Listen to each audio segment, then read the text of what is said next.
See if you can tell who that person is right there. Yeah, very good. Very good. Yes, that is right. You're very observant. This is me almost 50 years ago when I was a little boy. And you could probably tell by the happy smile on my face. When I was a kid, I was a very happy little guy. And I'm not sure why I was so happy before school started. But I was very, very happy, always smiling, always laughing, always having a good time, just cracking up over anything, smiling, happy, happy, all the time. So very happy. And then school started.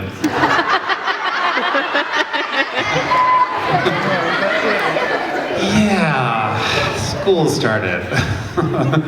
I'm sure you kids don't have this problem, but when I was a kid, back in the early 1970s, when I went to school, I had a pretty tough time in school. It was not my favorite place in the world to be, and I think part of the reason was because I had something called ADHD, which stands for Attention Deficit Hyperactivity Delightfulness. Oh, okay, you've heard of it. Okay, all right.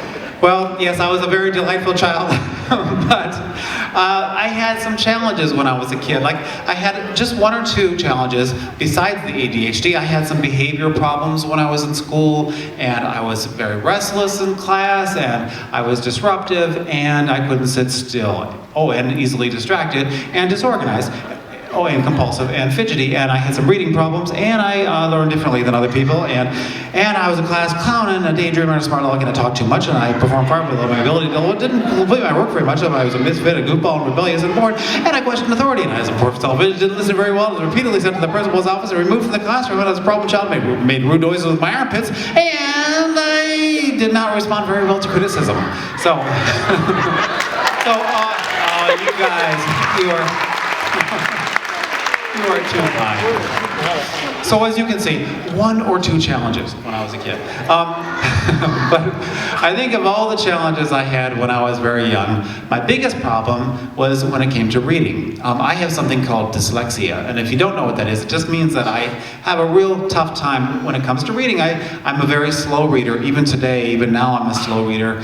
But it was especially troubling when I was a kid, when I was in elementary school, because no one else in my class had dyslexia. Everyone else could read just fine. So if my teacher would say, okay, boys and girls, let's clear off our desks and take out our books, everybody was really happy, and they get big smiles on their faces.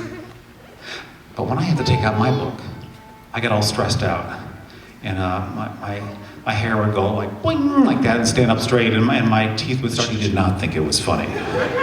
She got really mad, and she's like, hey, boys and girls, underwear is not funny! And of course, we all laughed even harder. And I don't know why everyone cracked up, but I'll never forget that moment, because everyone was laughing their heads off just because of underwear. And I thought, wow, underwear is so powerful. I should do something with that. So I opened my desk and I took out a piece of paper and a pencil, and I drew my very first picture of Captain Underpants on that day. And as you can see, everybody in my classroom loved my drawing of Captain Underpants. Well, okay, not everybody. Once again, my teacher was not amused, and when she saw the picture, she just kind of took it away from me, right out of my hands, and she went, and she ripped it up right in front of me, and she pointed to the classroom door, and she said, Mr. Pilkey, out! And she sent me out into the hallway, where I proceeded to make a comic book about Captain Underpants. There was no stopping me. And when I was done, I stapled all the pages together, and I brought it back into the classroom with me, and I shared it with all my friends. And as you can tell, everybody in my class loved my comic about Captain Underpants. Well, okay, not everybody.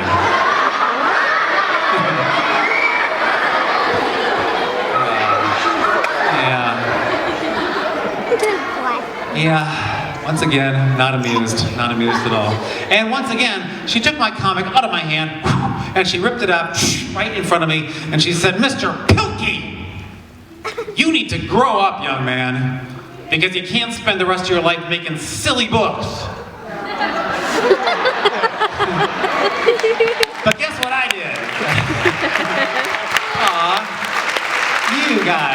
so nice. Thank you. I appreciate that. It's so nice. You know, I think I owe a lot of the credit, though, to my mom, because sometimes I would come home from school and I'd be so sad and I'd be so discouraged, really, and I'd wonder, how come I have to have all these problems? How come I can't read as well as everybody else?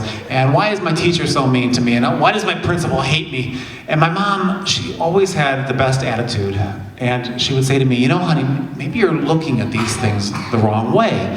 Maybe you're looking at them as challenges when actually they might be opportunities. Maybe thinking differently isn't such a bad thing. Maybe it'll pay off someday.